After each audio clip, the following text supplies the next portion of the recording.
morning, true crime friends. How y'all doing? Oh my goodness, I love a new case. Oh, I love a new case. I love a new case almost as much as I love a verdict. Beginnings and endings, those are my things. Today, friends, we are here to talk about the state of New Mexico versus Hannah Gutierrez Reed. Now listen, this is the case about the shooting on the Rust movie set, and there's so much good information here. So look, I have watched this dog. Okay, please don't bark. Okay, so look, yesterday I was on with EDB, Emily D. Baker, over there at Law Nerds. Good morning, Emily D. Baker. You are absolutely not watching this, but I love your channel so much. So look, there's a lot going on in this case. And so this morning, we're just going to cover day one of trial as much as we can, including my own personal theories from the deep research I have done. And this morning, I'm like 20 minutes late starting recording because I was doing a lot of research on this case. And by research, I mean looking at internet psychics to see what they have to say about this case. And they have some very interesting theories. I am going to link my favorite internet psychics for this particular case in the, what do you call it? Will you click more? The show notes, the comments, not the comments. The description of this video. Oh, I am going to link the best of internet psychiatry as it relates to this case. That is none other than Aphrodite. Oh, I love me some Aphrodite. He's the pop culture tarot card reading twink. Very amazing. Anyway, so look, yesterday, the state gets up and they make their case. And I'm listening to them and I was like, oh, well, she definitely did that. This sounds ridiculous. I mean, obviously she's in the wrong. And the opening statement from the state gave me information that I didn't know. Number one, that did Hannah bring them bullets on the set? But if you don't know what this case is, Alec Baldwin was filming a movie in New Mexico. There was like a shoot 'em up Western. And they were out on the outskirts of town in this old like village, whatever, that's like a fake movie set or whatever. So they're out there. It's gorgeous. There's 200 people on this set. It's a low budget movie. But they're like, rush. Come on. Let's get things going. But the workers on the set were like, these conditions are terrible. Where we have to stay is real far from where we have to go to work, and a lot of safety things are not being observed, and so I don't know if I'm gonna work. And ultimately, the day this accident happened, some of the camera people were like, now listen, what you're not going to do is continue to be unsafe like you've been being unsafe. So they packed up a bunch of the equipment, the camera equipment and all this other sort of stuff, and they left. And Alex was like, don't worry about them. We're going to still do this thing. Safety? Who needs safety? We just have a whole bunch of guns around here in the shoot 'em up Western. In the old West, people got shot all the time. What's the big deal? Let's go on and rehearse the scene. And so they're like, armorer, bring me a gun. And so, the little girl, Hannah Gutierrez Reed, she's like 24 years old, goes and she's like, okay, she's all frazzled. And she says to the director, here's the gun, but wait, I need to check it. And he was like, check it, just give me the gun. So he takes the gun from her and is like, he looks at it, seems safe, and then gives it to Alec. And Alec was like, okay, let me practice this very dangerous cross draw where I draw a gun across my body, which is dangerous because the gun can hit, I don't know what, I'm not sure how all of that works, but it was dangerous what he was doing. But he was so arrogant and full of himself, he was like, danger? Why would I ever be in danger? I am Alec Baldwin. And so he does this cross draw, and in the course of doing this cross draw, the cinematographer lady, the one who got unfortunately unalived, she was just like, okay, no, angle it down, angle it up, do this, do that. Here's the thing. Even when you have a prop gun, this prop gun was actually a real gun, like a brand new real gun, but it wasn't quite working properly. Okay, fine. You know, Alec wasn't letting that bother him. So he's doing this thing with the gun where he's pointing, and apparently even when you're in rehearsal, you're never supposed to point a gun directly at somebody. But you know, Alec, him and rules, he's like, And the cinematographer, she didn't know. And had the armorer been allowed to be on set inside the church where all this was happening, she would have been like, okay, safety, you're not supposed to point a gun directly at anybody. But nobody thought it was going to be a big deal because they assumed this is a movie set. Why would there be real bullets here? Only oops, there were real bullets in the gun. And so as Alex does his very dangerous cross draw and aims the gun at the cinematographer, it goes off. Now, did he pull the trigger? Yeah, probably. But it goes off. The cinematographer gets shot. The bullet is so powerful, it goes through her and hits the director who's standing behind her. And the cinematographer is killed. The director is shot like in the shoulder, the abdomen. I don't know, he got shot. And everybody was like, oh my goodness, what is happening? So the police come and whatever, but because they're way out someplace, it takes a while for emergency people to show up. And then they fly in a little helicopter and the helicopter lands and everybody thinks, oh great, the helicopter's gonna come in and scoop up the injured and then fly off to someplace and take them to the hospital. Only you can't lift off if the people are unstable. So it took them a long time to stabilize the cinematographer. And everybody was like, oh God, why is that helicopter still here? The helicopter is still sitting here. Shouldn't the helicopter be gone? Shouldn't you be taking her to the airport? Y'all, in case this ever happens to you, if the helicopter sits there for a long time, that's a bad sign. That means they can't get that person stable. And the likelihood of them slipping the surly bonds of this earth are tremendous. So anyway, they finally got her stabilized and they fly away and they take her to the hospital where she dies. But here's the thing. This is like a small little county way out of the middle of nowhere. And so there's 3 deputies, 3, and 200 people on the set. Well, you know, there are people on the set gossiping, running around, scattering like ants. And the 3 deputies were like, wait, stop. Can you come here? Wait a minute. Can I get your phone? Mr. Baldwin, can I? Wait, okay, hang on. Wait, who took those guns? What's happening? It was mayhem, absolute mayhem. And the gun that was used, obviously, this becomes evidence. And so the cop was like, okay, wait, somebody needs to give me the gun. After he finally got some semblance of control, he was like, where is the gun? I need the gun. Where's the armorer? And so they're like, the armorer's like, oh my God, I can't believe this happened. She's freaking all the way out. She's like, dang it. I knew I should have checked the gun. Why didn't I check the gun? Oh my goodness, I should have checked the gun. And so, oh, you know, I done talked my throat dry. Hang on for a second. She's melting all the way down. All the way down. And so they're like, we're going to need you to breathe in a bag. Put your head between your knees. Do whatever you need to do. Where is the gun? She's like, the gun is right there. And so by the time they get to the gun, they're like, okay. You know how on TV, they like pick it up with a pen and then put it in a Ziploc bag or whatever. That's what the cop was doing. He's like, does anybody have a gun picking pen? Okay. Oh, hang on. I have one in my utility belt because, you know, they be having everything all just like laced to their body. So he gets his gun picking pen and he picks up the gun and he's like, we need some. Oh, wait, hang on. Pulls out a handy dandy Ziploc and slides the gun in and seals it all tight. And then he puts it in his car. And then later when he goes to look at it, he's like, wait, this is a 6-shooter and only 1 bullet was fired. And so because I'm good at math, that tells me 5 bullets should still be in the gun. Okay, cool. They check the gun. There's no bullets at all. What happened to the bullets? Who took the bullets? Does Alec Baldwin have the bullets? I don't think he's smart enough to know to take the bullets out of the gun. So the bullets mysteriously disappeared. And so when the FBI and everybody out comes to inspect, they're like, wait, live bullets, dummy rounds, it's bullets all over everywhere. Real ones are mixed with fake ones or mixed with everything is all mixed together. Child, it is a whole mess. And so they're like, oh, you know whose fault this is? Hannah Gutierrez Reed. And so the state makes the case that Hannah was negligent. Hannah didn't follow safety protocols. Hannah should have been in there. Hannah. It's all Hannah's fault. She should have seen this. She should have known what was going on. In addition to all of that, Hannah was a narcotics enthusiast. Now, I don't know if that's illegal. I think it's illegal. I don't know. I'm not sure how like drug laws work because they changing all the time. Hang on.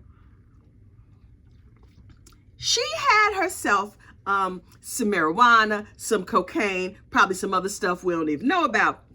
So but they did not drug test her. They didn't drug test anybody. Because remember, it was like herding squirrels. 200 people running around. You know, everybody was gossiping. Oh, child.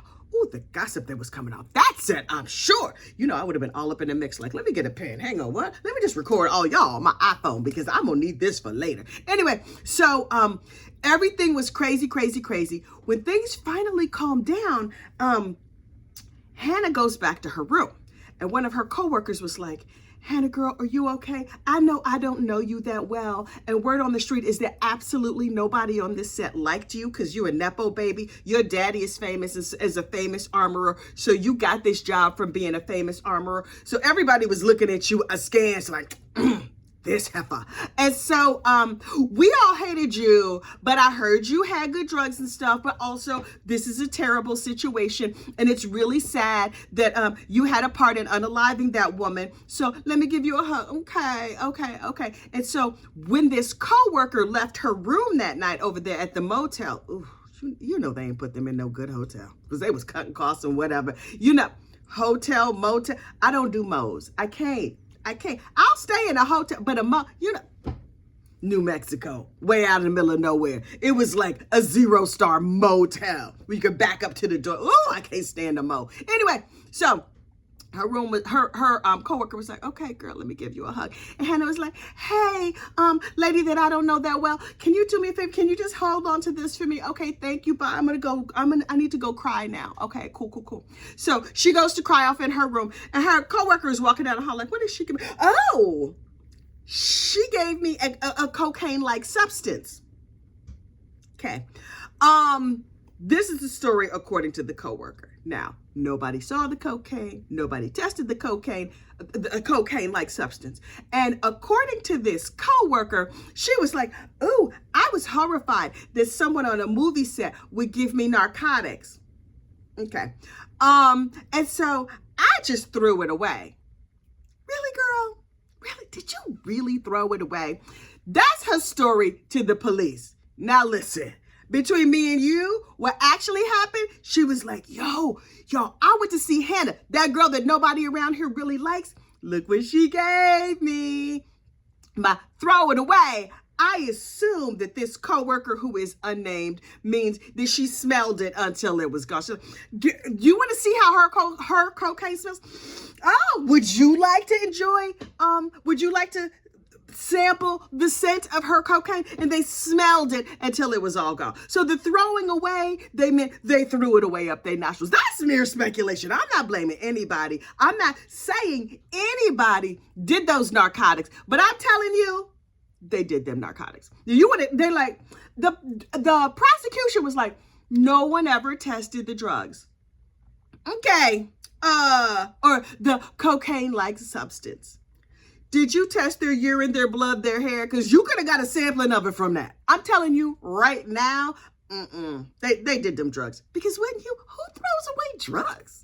Especially in a stressful situation. Wait, cocaine makes you hyper, right? That's the one that gets you all hyped up. They might have needed a downer, but maybe, I don't know. People have different ways of doing things. Anyway, so the state's case is that Hannah, the drug addict, didn't know what she was doing, and she didn't follow safety protocols. Oh, and they said she did some BYOB. Now listen, I live in New Jersey, where BYOB means bring your own bottle. You go to a restaurant, because a lot of restaurants serve lovely food, but they don't have a liquor license because that's a lot of trouble. So they're like, we are a BYOB restaurant, which means you get yourself a nice bottle of whatever from your house, and you can bring it into the restaurant and sit there and eat it, and they'll open it for you and give you a glass of it.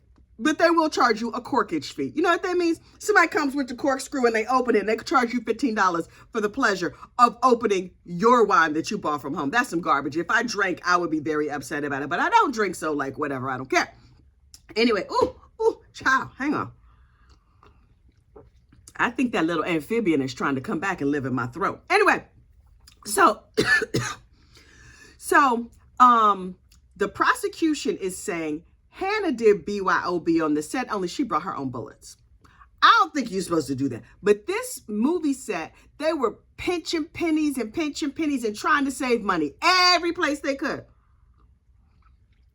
In fact, they used low quality dummy rounds, cheap bullets. So maybe she brought some bullets from her house. I do not know. Now, I was like, okay, state, You say she didn't know what she was doing. You say she brought the bullets from her home. You say she was reckless. That sounds reasonable to me. Well, there's two sides to every story. Also, the person from the state spoke so slowly. I thought I was going to die. Honest to goodness, perish. Because I don't know if you noticed, I talk a little bit fast, just a little bit. But those people, so most people talk slower than me, which I get, which is why I watch everything on 2X. Even when I watch my own videos back, I watch them on 2X because even when I watch my own back, it's still too slow. So anyway, you should do that because some people say it's really fun. It's the only way I can listen to them. So anyway, then the defense got up and was like, okay, this is Hannah Gutierrez Reed, and she was 24 years old when this accident happened. And number one, she didn't bring her own bullets. Number two, you can't prove she enjoyed cocaine. Number three, it's not her fault. Also, the state went to great lengths in their opening statements to say, dummy bullets have a hole in the side, or they have like a little silver thing on the end of it. And the defense is saying, you know what though, on this particular movie set, some of the dummies had the little silver thing on the end of it. It was not evident just from looking at them or shaking them that they were dummy rounds. So it was all mixed together and nobody could tell. And I was like, oh, well, hold the phone, defense. I did not know this. The defense went on to say, yes, Hannah's father, stepfather, but father, whatever, is a famous armorer, right? This armorer, stay with me now, child, because we about to need a flow chart. This armorer, her daddy, had worked with the prop house that was supplying bullets for the Rust set. So all these people kind of knew each other. Hannah's daddy had worked over there with PDQ Props. And over at PDQ Props, on another movie set, they had bullets that were live bullets that looked like dummy rounds. And so it was known to Hannah and her dad that over there at PDQ Props, they had all kinds of shenanigans going on. Because the daddy was like, when I worked with them on this other TV show, we would bring live rounds to the set so that the actors could shoot the gun, not on set, but like out someplace, practice shots, so that they could get a sense of what it felt like to shoot the real gun. So when they shot the fake gun, they could act like it was having the same recoil or the same whatever. And the daddy was like, I know for a fact that I was looking at it like, those are dummy rounds. And the prop house owner was like, those are real. I mixed mine all together and they all, don't worry about it. I'm very safe. You can really tell if you do like a deep inspection, look at it under a microscope or whatever. But I mixed mine together. You shouldn't worry about it. And so the dad was like, oh, okay. That seems unsafe, but I'm gonna let that go. Okay, cool. So the real question is, did Hannah bring those bad bullets from her house, or did the prop guy bring the bullets to set? Now listen, you're asking yourself, why would the prop guy bring these live round bullets to the set? Remember when I told you that nobody liked Hannah Gutierrez Reed? That included her boss. Her boss was sleeping with the prop house owner. And so they were going to pull a prank on Miss Hannah. Now listen, this is mere speculation, but they were going to pull this prank on Hannah, and they were going to put all these different live rounds, not live rounds on the set and cause her to get into trouble and make her look bad so she would get fired from her job. Do you know that for this whole shoot, they were supposed to be there like 6 weeks or whatever. She only made like $7,500. What? I'm going to risk my whole life and career for $7,500? I bet you I'm not. So anyway, after this accident happened, which was sabotage, in my opinion, for entertainment purposes only, I don't know. Anyway, after the accident happened, the prop girl was like, yo, baby, she texted him, call me right away. It's an emergency. Oh my God. So the prop house guy called back and was like, yo, girl, what's going on? And the Hannah's boss was like, somebody got shot on the set. And so the prop house guy texted, okay, get rid of all the bullets. Y'all, really ill-advised. And so the prop lady went and grabbed out all the bullets and threw them away. She later told the police, oh yes, I grabbed a bunch of bullets and I threw them away. And they were like, Heifer, that is tampering. Where did you throw them? She was like, over there, or over there, or over there. I'm not quite sure where, but I'm sure it was nothing. But maybe that's why there were no bullets in that gun, because it took a long time for Officer Friendly and them to get out here and collect this gun. And in the meanwhile, I did some light evidence tampering, but I didn't think of it as tampering. I thought of it as making the set safe. It's a whole lot of shenanigans that are happening on this case. So when I was listening to the prosecution give their version of events, I was like, oh, Hannah, girl, you going down. Oh, we got the next 5 to 7 years of your life planned because you were irresponsible and you were going to jail. And then I listened to the defense give their explanation what happened. I was like, oh, Hannah going home. Hannah's going home, because that defense had a ton of reasonable doubt. Now, have I heard all of like the testimony or whatever?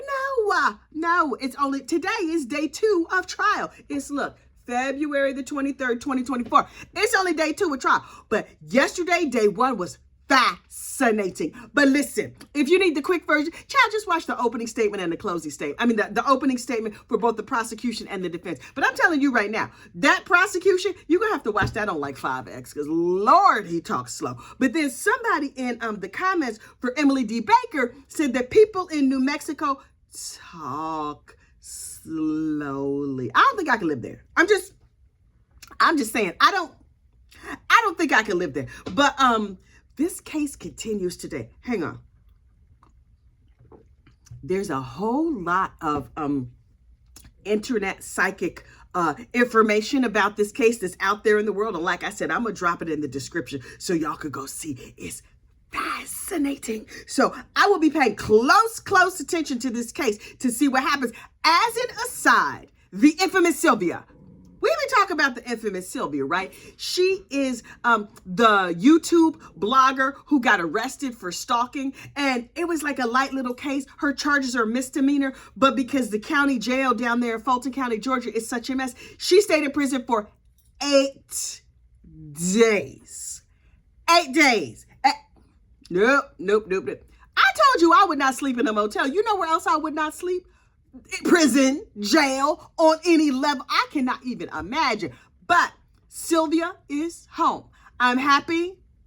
I'm interested to report Miss Sylvia is home. Now listen, is she back on the tubes of you yet? No, she's not. And I'm like, child, I'm perched. I want to see how worn out you look. Did you age 100 years in them 8 days? Because if it was me, I would be a mess. What about glasses and contacts? 8 days without your Invisalign? Child, that would mess up your whole dental plan. Can you sue people? Oh my God.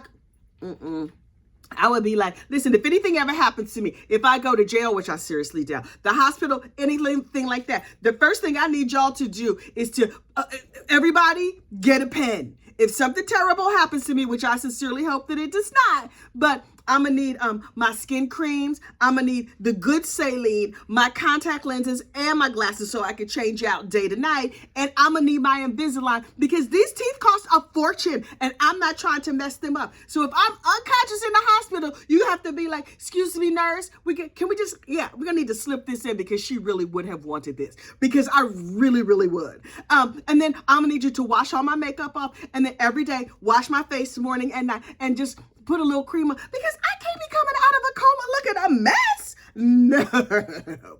So also, if I go to jail, which I have no plans of it, but y'all, you never know because I just be saying stuff and somebody, can you get arrested for being a gossip? I don't know. I'm not sure how jail works, but I don't know how laws work either. But I don't think that's illegal. If it is, I'm sorry, and this was just for entertainment purposes only. Does that cover me? I'm gonna have to look up some laws. What are the laws in the state of New Jersey? Is there a federal anti-gossiping statute? Something tells me no, because other people before me would have gotten arrested long before me. Long. Okay, look, I have run off at the mouth. I got things to do. I got to go finish making my almond milk. You know, I've been making homemade almond milk lately. Oh, it's delicious. Anyway, so I got to go finish my almond milk. Okay, y'all have a great day. And, wait.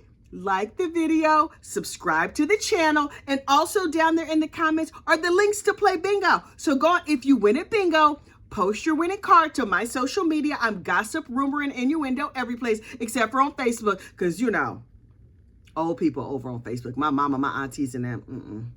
I ain't messing with Facebook. But on all the other social medias, I'm Gossip, Rumor, and Innuendo. So post your winning card on social media, and I will send you a bingo prize while supplies last. Okay, y'all have a great day, and I will talk to you later. Bye.